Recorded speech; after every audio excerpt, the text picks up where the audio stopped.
Okay, we'll go ahead and kick off. Thank you again for everyone who joined today. Over the next hour, we'll talk about an excellent greenhouse gas planning standard that came out of Colorado.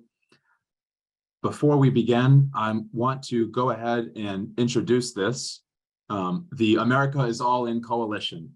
If you haven't heard of America is All In, we're the largest coalition of subfederal actors. That's businesses, universities, nonprofits, faith groups, cities, you name it, united in our mission to slash climate emissions wherever we can.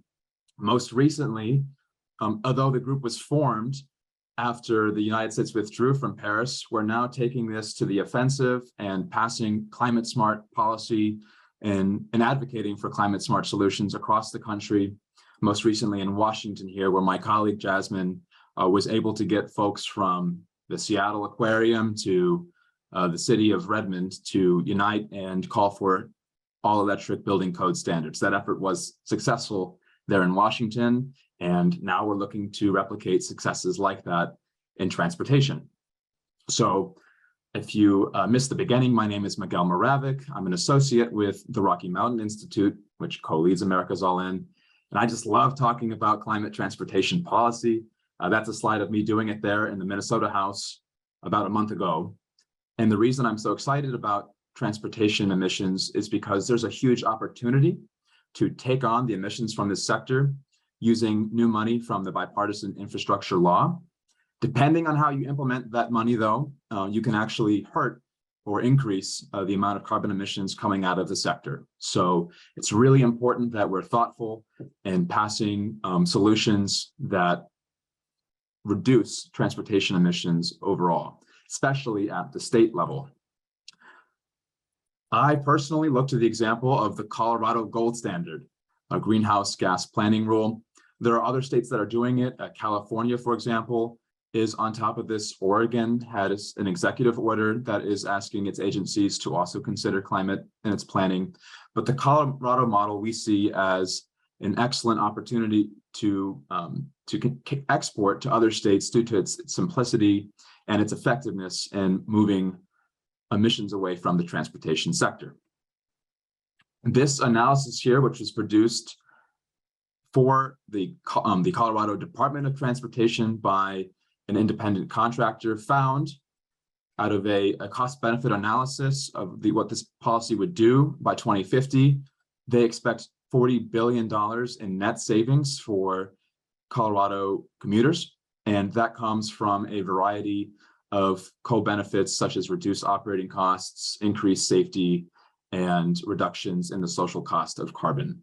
So now we're talking at 1.5 million metric tons less of climate pollution. These are the benefits you might see in your transportation system. So to talk about that more today, we have some excellent advocates from the state of Colorado. Matt Frommer, who will be our first panelist, joined SWEEP in 2018 as the Transportation Program's Senior Associate. He focuses on EV policy, EV grid integration, and land use, and received his Master of Environmental Science in Sustainable Planning and Management from the University of Colorado. Also joining us today is Jenny Gaeng. Jenny is over at Conservation Colorado. She is their transportation campaign manager, and she has been with Conservation Colorado since 2018 when she joined as first a field organizer and then a policy advocate. She also has previous experience with Big City Mountaineers and the nonprofit outdoor programs, the Continental Divide Trail Coalition.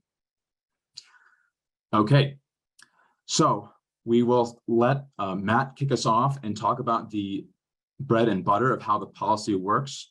If you haven't already, please make sure your microphone is muted, and I will go ahead and give the slides to Matt. Matt, whenever you're ready.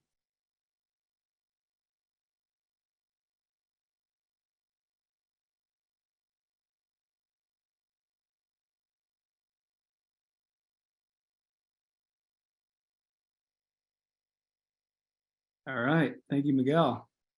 Can you see a slide? Yes, we can see you. Well, okay. All right. Thanks for the introduction. like Miguel said, my name is Matt Fromer. I work with the Southwest Energy Efficiency Project, or SWEEP. We work in 5 states in the Southwest. And I do a lot of work in Colorado on both electrification and VMT reduction. And today we're going to talk about Colorado's Transportation Greenhouse Gas Planning Standard. So to back up to the origins, Colorado passed a bill in 2019 called House Bill 1261 that set some economy-wide greenhouse gas reduction targets: 26% reduction by 2025, 50% by 2030, and then 90% by 2050. After that bill passed, that bill also directed the state to come up with this greenhouse gas roadmap and set sector-specific greenhouse gas reduction targets, and that's what you see here in the chart. So for each sector, we've got targets for 2025, 2030, and then looking ahead to 2050. For transportation, what that looks like is about a 40% reduction by 2030. So trying to get from nearly 31 million metric tons a year in greenhouse gas pollution down to 18. As Miguel alluded to, we passed this big bipartisan infrastructure law a couple years ago that does have some really good discretionary grant programs on climate, like the Carbon Reduction Fund, but the vast majority of the funding comes kind of no strings attached, essentially neutral on climate. States can spend it in ways that increase emissions, and in other ways that could decrease emissions. It depends on the project mix, which makes a policy like this all the more important. So how do we cut greenhouse gas pollution from transportation? These are kind of the 4 pillars that SWEEP likes to talk about. Number 1, electrify all cars, trucks, and buses on the road and fuel them with clean electricity. Number 2, build a connected multimodal transportation system with safe, affordable, and reliable infrastructure for transit, biking, and walking to give people low carbon alternatives to driving. 3 is develop smart land use policies that put housing closer to jobs and other services to reduce driving trips and distances. And then 4th, spending less funding on highway expansions and interchange projects that increase VMT and greenhouse gases through induced demand and by enabling sprawl. So a combination of vehicle electrification and reduction in vehicle miles traveled. To break that down a little bit further, the state did some modeling in 2021 that essentially looks at the greenhouse gas reduction potential of different transportation policies. So you'll see here, red kind of represents our progress to date from 2005 to 2022 through more fuel efficient vehicles with things like CAFE standards, low emission vehicle standard. The sort of yellow, green, and orange represent various electrification policies. So things like clean cars, advanced clean cars. Colorado has a goal to get to 1 million light duty EVs on our roads by 2030, close to 20% of all vehicles on the road. And then that orange wedge is the clean trucking strategy. So electric, medium, and heavy duty vehicles with policies like advanced clean trucks, heavy duty omnibus rule, et cetera. The teal slice there, that's the 1.5 million metric tons, is what we're expecting from CDOT's greenhouse gas planning standard. And that leaves the blue wedge, the remaining gap for greenhouse gas reductions by 2030. So still a long way to go. But to me, what this says is we can expect a little over half of our 2030 transportation greenhouse gas reduction goal to come from electrification and more fuel efficient vehicles, with the remaining roughly 45% from reduction in vehicle miles traveled. Okay, so looking at a timeline for this policy, I mentioned the legislation in 2019 that set economy-wide greenhouse gas targets. We followed up with the roadmap. In 2021, we passed another bill that directed CDOT to develop greenhouse gas reduction targets for state and regional transportation plans. So for itself, for CDOT, and also for the 5 metropolitan planning organizations, our 5 MPOs in the state. From then, it took the rest of the year to develop the rule. We have a cost benefit analysis, lots of public hearings and stakeholder engagement. And in December, the CDOT Commission voted to adopt the rule. There was also a bit of follow-up in 2022, a policy directive that essentially developed formulas to calculate greenhouse gas impacts for smaller transportation projects, things like bike lanes, sidewalks that don't fit really with travel demand models because they're kind of too small. So we had kind of a separate policy to look at those strategies. And then September and October is when the MPOs and CDOT finally updated their plans with a new project mix that complies with the reduction targets. I should mention too that this is a very iterative process. I don't really think we nailed it on the first try. It's a pretty novel policy, so we're already talking about ways to fix it and to update it in the future as we look forward to the next planning cycle at the state and regional level. Onto the greenhouse gas reduction targets. So these are a bunch of acronyms here. Those are the 5 MPOs. So first one is the Denver Regional Council of Governments. Then you have one for Fort Collins, Colorado Springs, Grand Junction, and Pueblo are 5 urban areas. And then the 6th row there is the target for CDOT, which is essentially all areas outside the MPOs. You'll notice that we allowed 3 of those MPOs a delay, so they don't have to comply with the 2025 targets. They will update the following planning cycle for 2030. And that's really because they didn't really have the sort of sophisticated modeling that the Denver Regional Council of Governments and Northern Front Range do to calculate the air quality impacts and greenhouse gas impacts. And that's partially because the Front Range is out of compliance with federal ozone standards. So they've been modeling air quality for a long time. So we gave those other 3 MPOs that are smaller than the other 2 a little more time to comply. The other thing I'll point out is that the reduction targets in the out years, so 2040 and 2050, are lower than 2025 and 2030. And that's because as the vehicle fleet gets cleaner, it's more difficult to reduce emissions with the same amount of VMT reduction. So if you take 1,000 cars off the road today, you'll reduce more emissions than if you take 1,000 cars off the road in 2050, because more of those cars will be electric and emitting fewer pollutants per mile. So Miguel mentioned this cost benefit analysis that CDOT put together with a consultant. They essentially modeled a compliance scenario for 1.5 million metric ton reduction. And I just kind of want to run through what that could look like. This isn't totally what we ended up with, but in the abstract, it looks like 1,900 miles of new sidewalks, 5,000 miles of new bike lanes, reduce speed limits on urban arterials to protect cyclists and pedestrians, increase telework by 3 times, which is actually kind of where we are now after the pandemic. On transit, some really ambitious service increases here, 6% annual increase in transit ridership. So 70% total increase by 2030, 50% reduction in fares, TDM or transportation demand management programs to encourage transit use with things like employee provided transit passes. And then the modeling really showed the heavy hitter here is land use. So focusing population density in urban mixed use areas so people can live close to where they work and don't have to drive as far. Miguel shared this slide earlier. I want to share it again.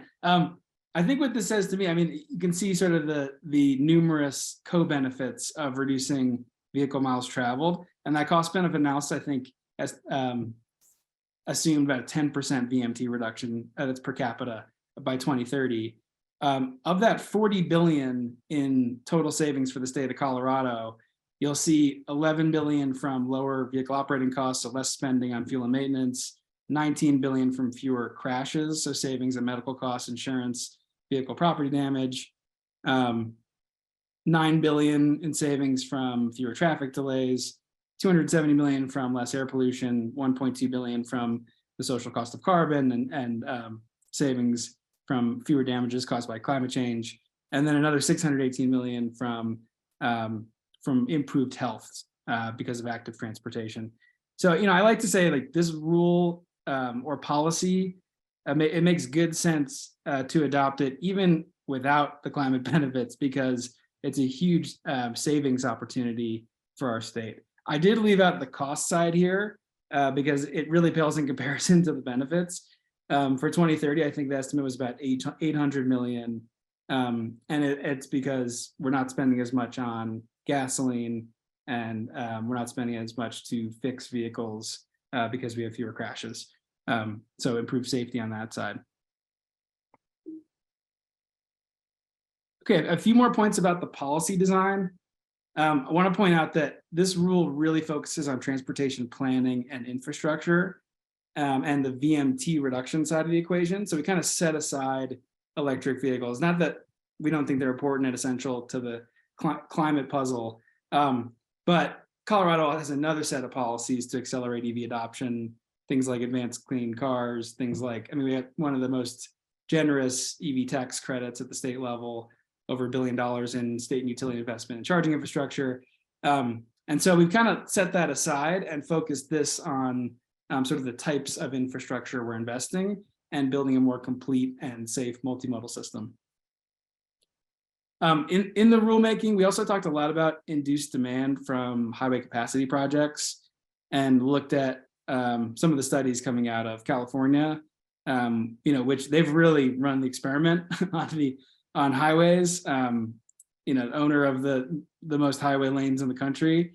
And the data shows, right, that when we add lanes, it increases traffic and pollution. And there may be some near-term congestion benefits, but within 3 to 5 years, we really see traffic return to pre-construction levels. On the enforcement mechanism, the rule does actually require CDOT to spend a portion of their 10-year plan funds, that's their capital program, on greenhouse gas mitigation measures. So if they don't comply with the targets, they have to spend a larger share of those 10-year plan funds. Similarly, for the MPOs, they need to spend the sort of the sub-allocated federal program, so CMAQ and STBG, the Surface Transportation Block Grant, on greenhouse gas mitigations should they fall short of the targets. And this is just on the right side. I pulled this from CDOT's budget. Those are the sub-allocated program amounts for this year. You can see it's about half, with a lot of that 94 million already allocated for transit and multimodal. So those are the funds that need to be directed toward greenhouse gas mitigations in order to comply with the targets. I also want to acknowledge the modeling challenges. So I kind of mentioned this before, but CDOT's travel demand model is really good for the regionally significant projects, which if you work for DOT, you're probably familiar with that term. It's the larger transportation infrastructure projects. For the smaller ones, like bike lanes, sidewalks, TDM programs, and some of the land use strategies, we needed to come up with separate formulas to measure the greenhouse gas impact. So CDOT developed a separate policy directive to look at that, and I could share that with you if you're interested. But essentially assigns greenhouse gas value per mile of bike lane, depending on whether it's urban, suburban, rural, and similarly for other greenhouse gas mitigation measures. So on induced travel, this is a diagram pulled from Caltrans, published a couple of years ago.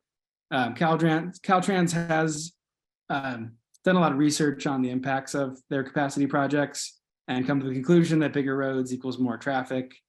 So this is, again, we had a lot of conversation about this because the majority of our capital budget for CDOT in Colorado has been spent on new lanes, mostly general purpose, some managed. But we really want to take a hard look at the VMT and greenhouse gas impacts of those projects. Okay, so has the greenhouse gas planning standard made a difference? So here's just a list. I guess I mentioned before how it works, right? So basically, the mechanics of it are CDOT takes its currently adopted transportation plan, so adopted before the rule. So that's the plan of the projects they were planning to build before this rulemaking, and calculates the greenhouse gas impact for the horizon years for 2025, 2030 out to 2050.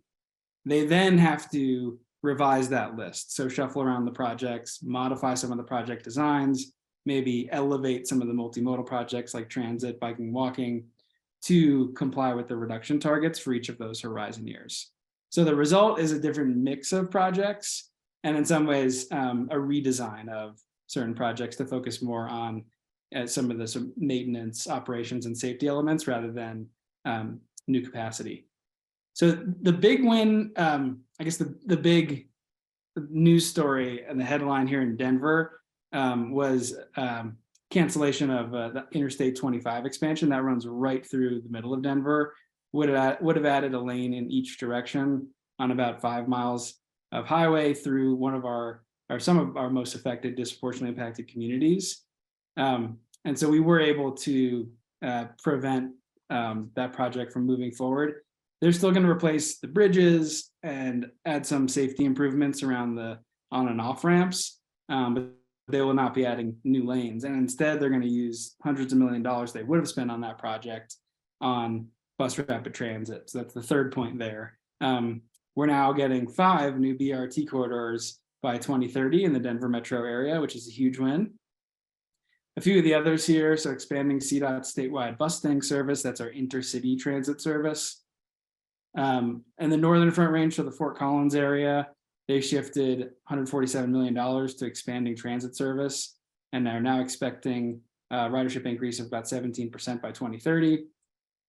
Overall for the Denver region, spending an additional $500 million on multimodal transportation, transit, bike, and ped by 2030, an additional $283 million for the Northern Front Range MPO. The telework assumption, so in the previous plan adopted before the rule, we're in the 6 to 12% range. After the rule, they're assuming 20 to 25%. Admittedly, some of that will be supported by CDOT funded TDM programs. Some of it is happening anyway because of sort of sustained telework after the pandemic. And then, yeah, at the bottom there, we had a lot of conversations around land use changes and how CDOT and MPOs can support things like transit-oriented development and infill. And that's an ongoing conversation that we're expecting will result in land use legislation this session that more integrates transportation and land use planning. So this is the project I mentioned, the I-25 Central through the heart of Denver. We actually worked with RMI on this, and they put together an induced travel calculator a couple years ago, where you can input the expected new lane miles by urban area, and it will produce the VMT and greenhouse gas impacts. So just for this stretch, if you added a general purpose lane in each direction, the result will be about 70 million additional vehicle miles traveled per year. So like I said, we ended up being able to cancel that project and divert some of the funding to bus rapid transit. And I just wanted to highlight some of those corridors here in the yellow, except for that one straight yellow line that doesn't align with the green dots. But you see one connecting Boulder and Longmont up north, one or 3 actually running north-south through Denver, Westminster, and then one east-west from Denver into Aurora.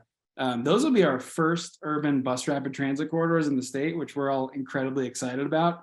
They're really popular bus routes today, but excited to see what they can do given transit priority lane and center loading and like the full BRT treatment. And so again, a lot of these were in DRCOG's plan for the out years, the 2040s, 2050s, and unfunded. After this rule, they were pulled forward to this decade, and we're expecting to see all these in full operation now by 2030.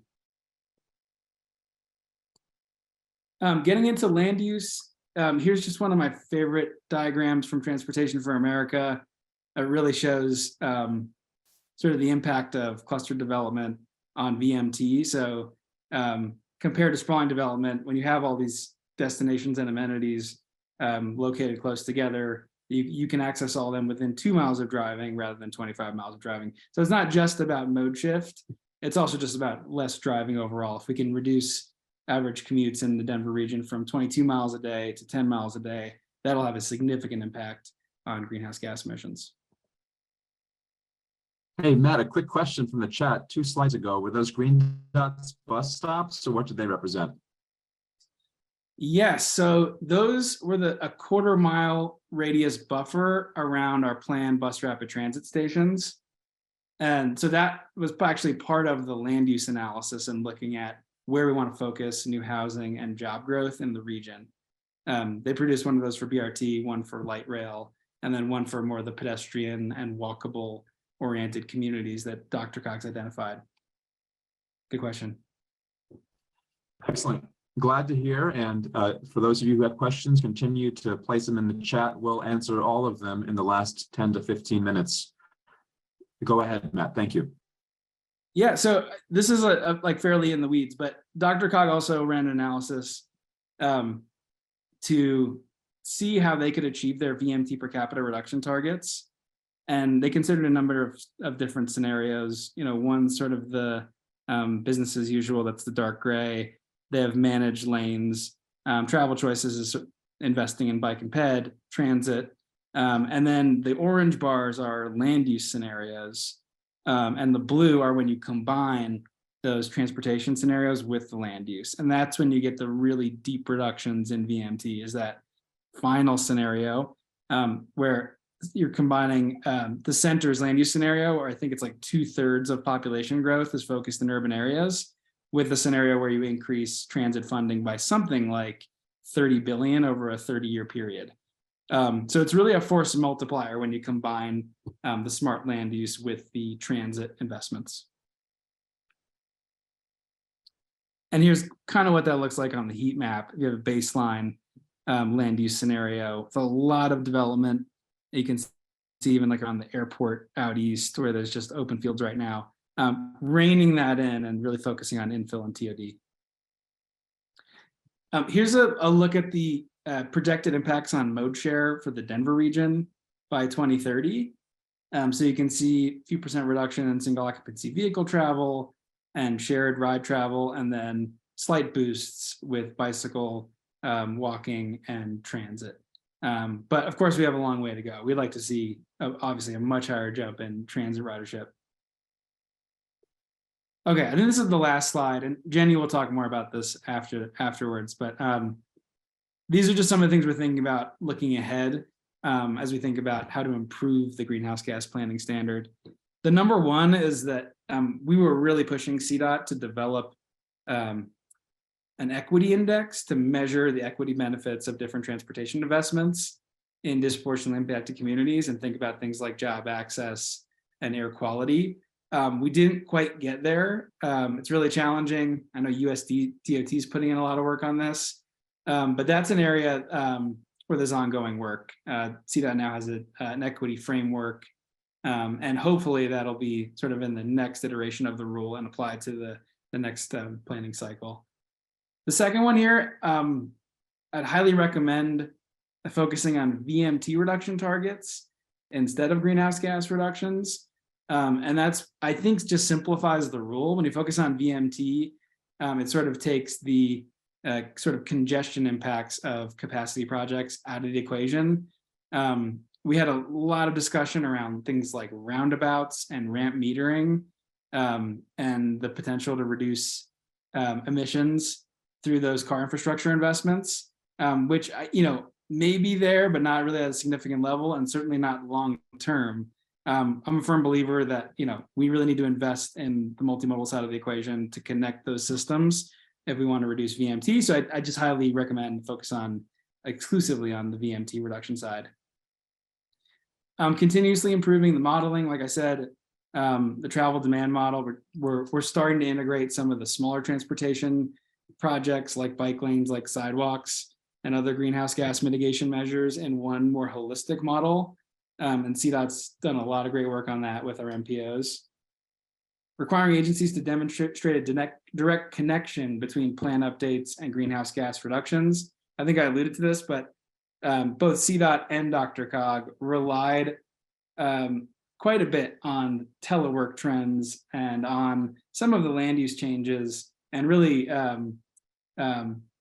relied on those to comply with the greenhouse gas reduction targets. And there's not exactly a direct connection to their own investments. So we want to see a direct connection there. Like I mentioned, the rule applies to CDOT and MPOs. When you get within those MPOs, the local governments don't have their own greenhouse gas reduction targets.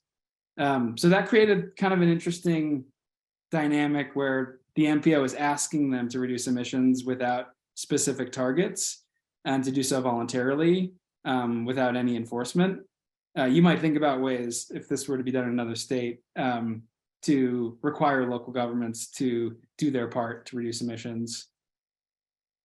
Explore strategies that adjust the price of driving. We didn't really look at this, but you could incorporate things like the price of parking, congestion pricing, those sorts of things to reduce greenhouse gas emissions, and then including privatized highways and the greenhouse gas calculations, not just those that are publicly funded.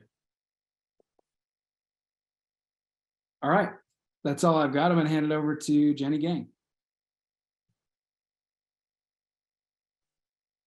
Thanks, Okay, Matt. and while Jenny pulls up her slides, oh, yep, Jenny, I apologize. I just wanted to share again that Jenny will speak next, and if you have questions, we see them in the chat. We will answer them. You can ask Jenny, you can ask Matt at the end of Jenny Gaeng's presentation. So thank you, Jenny. I apologize for cutting you off for a moment there. The floor is yours.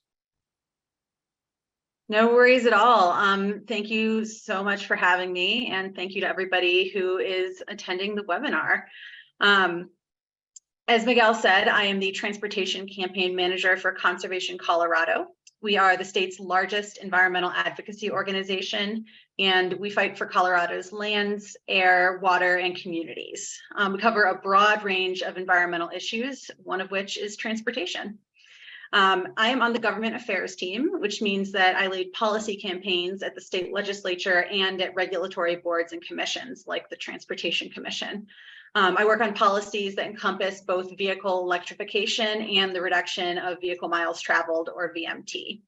I started in this role a little over 2 years ago, and the greenhouse gas pollution standard was actually one of the very first things I worked on. So that meant that I went into it as both a policy and a campaign novice, which was interesting for such a complicated rulemaking. But I learned a lot along the way from people like Matt Fromer. And at Conservation Colorado, we are not technical experts in the same way that Matt is, but we are campaigners and conveners. So we were the ones to assemble and mobilize the coalition that worked on this rulemaking, which is what I'm going to talk to you about today. All right.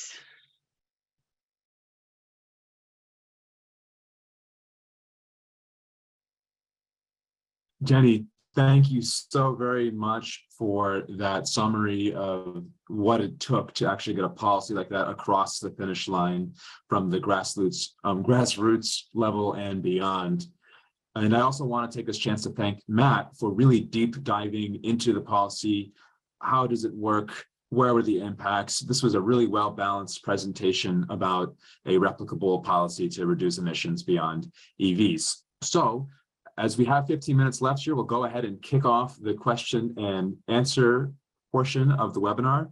A few of you submitted questions in advance, so I'll get to 2 of those first. And while I pull up my slides, if you have additional questions, go ahead and put them in the chat, and we will get to them in order. Alternatively, if you raise your hand using the Zoom feature, we'll also address folks that way. Okay. Can you see my slides, or do you see the sort of workshop mode? You're good, You're Miguel. good now.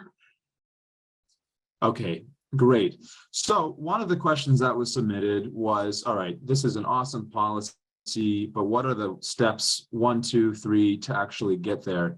As Matt and Jenny both spoke to, and I'll summarize here, the states that have this policy, like Colorado, basically seem to follow these 4 steps: having climate goals in statute for the state at large, having the governor's support next, either through a climate action plan or framework, have to have a supportive governor to get this kind of agency rulemaking happening.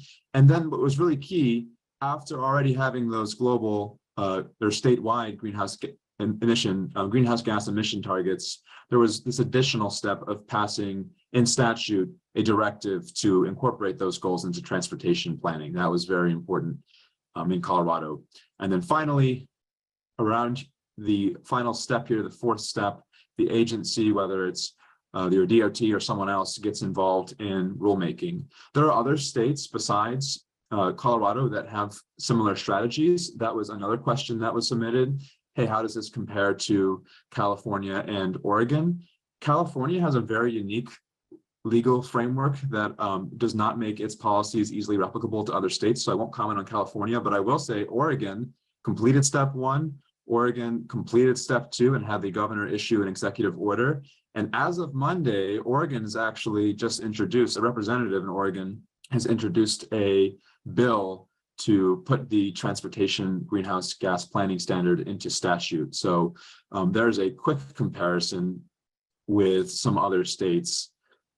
This is the language that was proposed on Monday. I won't go through this in the interest of answering other folks' questions, but feel free to come back to the slide, which we'll distribute at the end.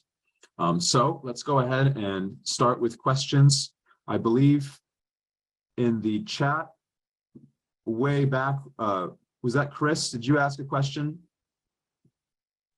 Yes, I did. I'll admit that question is probably the lowest one on my totem pole right now, but it does actually get to something if I can ask. Particularly on the advocacy side, and I unfortunately had to do something else for a second. What was the value proposition for this to government in the first place, beyond the obvious need to reduce carbon? What was the message that really rung true with the policymakers to get through those gates, to actually get to the hearings and everything else that was so expertly done, I think, to make this go? Because Colorado isn't seen by the rest of the country as being that progressive on this sort of thing. I'm not saying you guys aren't. I'm just saying, like, it's not California, back to what Miguel was saying. Yeah, I can take a stab at that one. Yeah, I mean, I think we are pretty serious about climate over here. You know, not just, I think a lot of states have like the economy-wide greenhouse gas reduction targets, and some of them just have the 2050 date, right? Thinking about that for transportation, you could probably just get there with EVs. I think one thing we did in Colorado was look at the intermediate steps and like cumulative emissions required to keep warming to 1.5 degrees or less. And so that's the 2025 and 2030 targets are really important. And so in the beginning, this was really about climate and air quality. As we unpacked it at CDOT, it began to be about transportation options, access to jobs, you know, really thinking about the 20 to 40% of people living in Colorado who can't or don't drive and how they can access opportunity. And it became about equity as well. So I think, like, when we started to unpack the full co-benefits of VMT reduction strategies, like I said, this rule makes a ton of sense, even aside from climate benefits. I think you kind of alluded to this, Chris, in the chat, but there's also potential like cost savings for municipalities from less highway expansion, infrastructure expansion, as we think about the long-term maintenance and operation costs. And we're definitely feeling that in Colorado. A lot of the stuff we built in the 70s, and we're going to need to replace it now, and we just don't have the money to. So we need to think about the transportation demand management side of the equation a lot more than just the sort of traditional supply side. Jenny, anything you want to add to that? Yeah, I think that was really well said, Matt. I guess in terms of what kinds of messaging works to get the administration on board, it's funny that you think Colorado is not a national leader in these policies, because we think we are. I didn't say that. I just said you're not. The reputation isn't of a certain kind of national leader. Let's put it that way. No, I totally get that. And I think that wanting to be a national leader is a huge part of why we did this. And that's a narrative that really resonates with our leadership. We also, you know, in 2018 had a blue wave, as many places did, and now have a more progressive legislature than ever, which is not historically the way things have been in Colorado. So I think that just had a huge amount to do with it as well. The tide is turning. All right, thank you, Jenny, for adding that important advocate perspective for what worked in terms of messaging.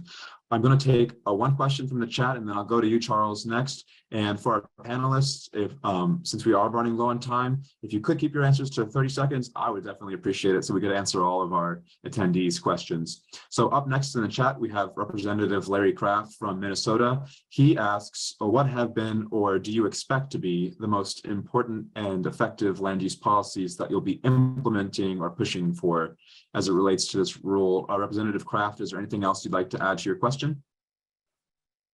No, you did it well. Thanks, Miguel. Sure thing. And Jenny or Matt, go ahead. Yeah. Well, yeah, I think we've learned a lot from your state and Minneapolis master plan from 2018 about policies to really focus growth around transit. Denver, we expanded our transit system in the Denver Metro, $6 billion worth of investment in the last 15 years. And like 2/3 of those stations are in the middle of nowhere, surrounded by vacant lands, big parking lots. They're basically designed for park and ride. And we're generating some ridership before the pandemic, and that's since kind of fallen off a cliff. Suburban commuters work from home. So really rethinking those transit station areas as more like walkable communities. And then coupling that with significant investment in transit service, which we've really struggled with. And I think looking ahead to next year, we need to solve to increase funding for transit service in the region. And I would add that we're also just looking to legalize more types of housing. Right now, the vast majority of Colorado is zoned for single family only. Yeah. Just one other thing I'd say on that is we didn't really do this with the rule, but the follow-up is we really need CDOT and our MPOs to be thinking about land use in the planning process and to be coming up with land use criteria when they select projects for funding. They don't really do that now. It's kind of like they're stuck with whatever sort of land use housing policies the local governments give them, and we layer the transportation investments on top. It's not really integrated, and there's not a back and forth conversation about what will sort of maximize system efficiency and access and improve safety and those sorts of things. So those are some of the next steps we're thinking about. All right, thank you for that. Charles, you've been waiting patiently. Could you go ahead and ask your question, please? Sure, no problem. Hey, folks, to those of you I know, former Coloradan, and really excited to see the great work you've done since I've many years ago left. And I can't decide whether I love COCO or DRCOG. They're both just great acronyms, the best. And SWEEP's not bad either, Matt, so I'm not trying to leave you out. And RMI, wow, I don't know, RMI. Rocky Mountain Institute was cool. So I'll get to the question though. As some of you know, we made a run at trying to get a similar policy concept in our Michigan climate plan last year.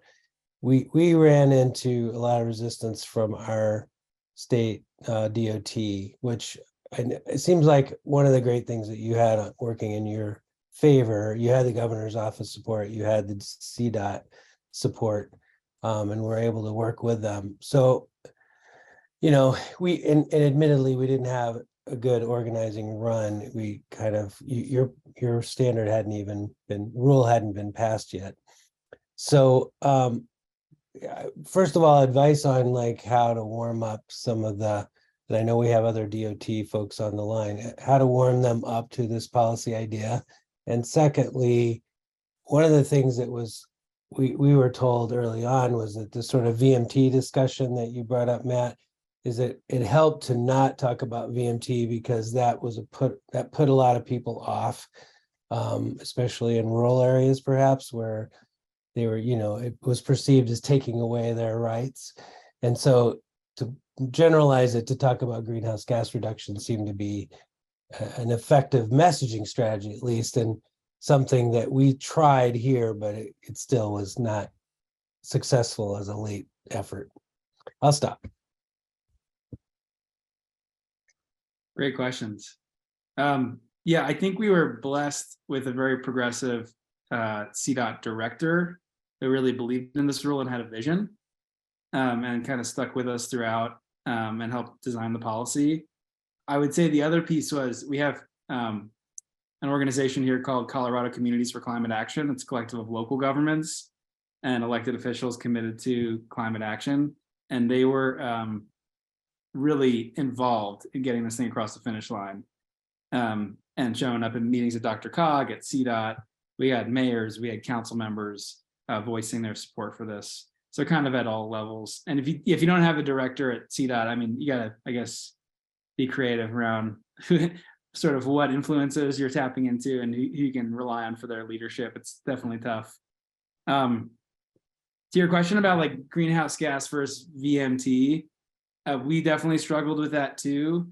I wish like there was another term for VMT reduction we could have come up with that focused more on expanding transportation options and multimodal, like enabling all this good stuff rather than suggesting that we're constraining travel, which is not what we're trying to do. VMT reduction strategies like include more transit service, right? And that is a different kind of freedom. So maybe there's a way to sort of rephrase that or frame that. But I highly recommend focusing on VMT. I just don't really trust a lot of our transportation models around highway capacity projects showing that like new lanes will get traffic to move more quickly and therefore reduce emissions in the long term. That's just not really what we've seen from the data. If that were true, the California transportation system would have far fewer emissions.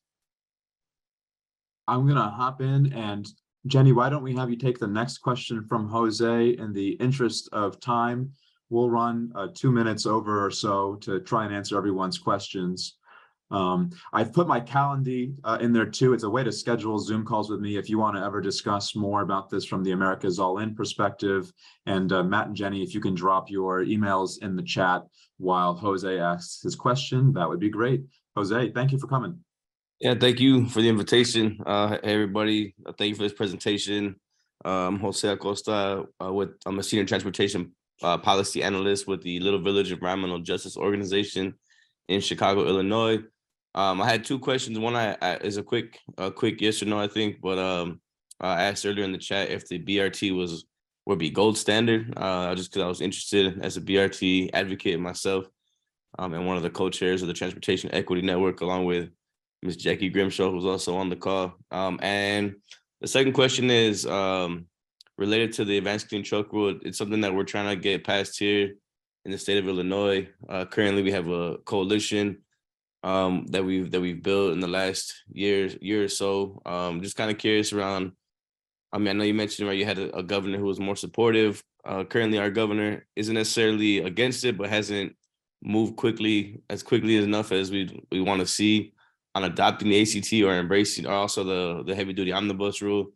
And I think there's also some similarities. Correct me if I'm wrong. I'm pretty familiar with Colorado, but I think there's some similarities in terms of, having one, large metropolis that is Denver, and then having even though you have Colorado Springs, it's still more of a red city, I think. And like basically outside of Denver is like very much red and rural. And that's basically how it is in the Chicago, in Illinois as well, right? You have Chicago and its suburbs, and the rest of the state is pretty much red, with the exception of a few counties. So I'm just curious, like, what some of the strategy was around adopting the ACT and how, you've been able to, with the support of CDOT and others, to incorporate that into this rule. Yeah, for sure. So ACT has actually been kind of a journey for us too. We were originally hoping to see it adopted in 2022. And there was it was originally scheduled, and then there was a delay, and then the administration said it had never been officially scheduled, so it wasn't really a delay. But we had an environmental justice coalition here made up of national groups and community groups that have been really strongly coming together around ACT and pushing to adopt the rule as soon as possible. They actually did a petition at the Air Quality Control Commission to try and accelerate the timeline for the rule, which didn't work, but I think drew a lot of attention to the fact that this is, a racial justice issue and a health and safety issue, and needs to happen as soon as possible, because every year of delay is a year that you continue to poison communities with toxic truck pollution. I think that, broadly, our administration and our governor have been supportive of the Advanced Clean Trucks rule. So we have it now in 2023, and we have the final hearing actually in April. And then Matt, can you take the question about the BRT? Yeah, I don't know the answer, actually. I mean, I'm hoping it's standard, like Mexico City style, but yeah, it's kind of TBD at the moment. Yeah. We have one bus rapid transit line in the Denver Metro, and it's like hardly considered BRT, maybe like BRT light, because there's no center lane boarding. Typically, they just drive in like a general purpose lane. on the highway between Boulder and Denver. So we're hoping for better with some of the Denver BRT projects. There was one other, Jose, you asked one other question about the framing. And in Colorado, you're right, like there's sort of the more liberal Front Range, and then a lot of the rest of Colorado is pretty conservative. Some of the framing we use was like to opt out of traffic when we talk about VMT reduction, which is some great language that NRDC came up with and we wrote all the way. But yeah, people really feel the traffic in Colorado when they try to visit the mountains on the weekend, and an hour and a half drive can easily turn to 4 or 5. So they're feeling that acutely, and they know that adding another lane's not going to help. A lot of people choose not to drive to the mountains because of the traffic, and would if if there was another lane there. So I think people are starting to think about alternatives like statewide transit service. Great question, Jose. And we'll go Eduardo and then Alyssa. And if you have any more questions, our contact information is in the chat. We'll let our panelists get back to their day. But Eduardo asked our panelists, have you had to change your VMT measurement approach, or are you measuring more or differently to see the impacts?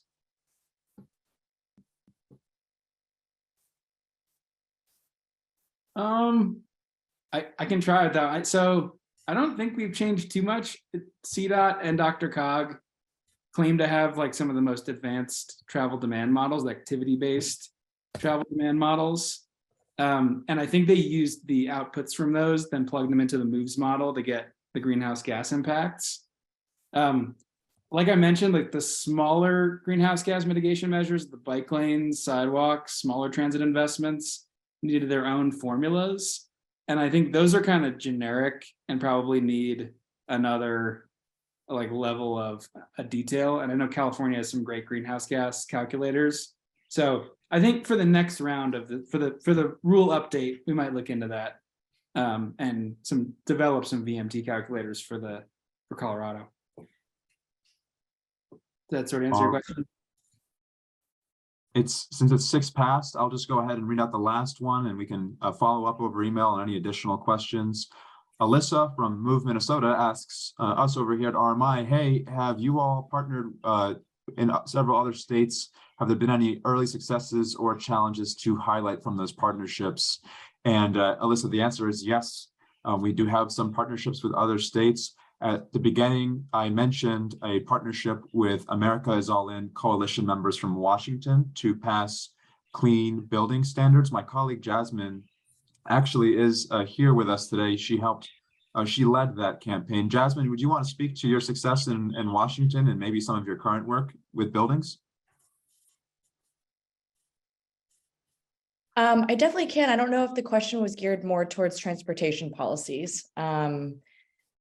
So maybe we can follow up afterwards individually, just to be respectful of everyone's time. Sure. Well, what I'll share about transportation in America's All In is the other example I can think of that I was involved in on the transportation specific front was that Federal Highways released a proposed rule to have states set declining greenhouse gas emission targets on the highways from mobile emission sources. And what we did was we reached out to our national coalition in that case, and were able to earn sign-ons from 109 different organizations, 10 of which were from large metropolitan areas like Denver and a city in Texas, I believe it was Austin, Texas as well, and Scranton, Pennsylvania, where Joe Biden's from. But we also had a large number of nonprofits and businesses that were able to kind of coalesce together and say, hey, Federal Highways, you absolutely should implement the strongest version of this rule to be transparent about how much emissions we're making on the Federal Highway system. So, Alyssa, that's one example of how in the transportation sector specifically, America's All In is activating our membership to get involved in better climate solutions. And yeah, if you are interested in buildings, Jasmine is doing excellent work, including here in Colorado on some, gosh, what was that called? A technical report that you submitted. I'll let you follow up with Alyssa offline about that. but we are at almost 10 minutes after the hour. So really, thank you everyone for just an excellent conversation. Really appreciate our panelists for staying on 10 minutes extra to make sure that we could answer as many questions as possible. And again, our contact information is in the chat. If you'd like to follow up with us to discuss further, please feel free to do so at any time. With that, I'll end the recording and hope that you all have a great weekend. Thank you for joining America's All In this afternoon.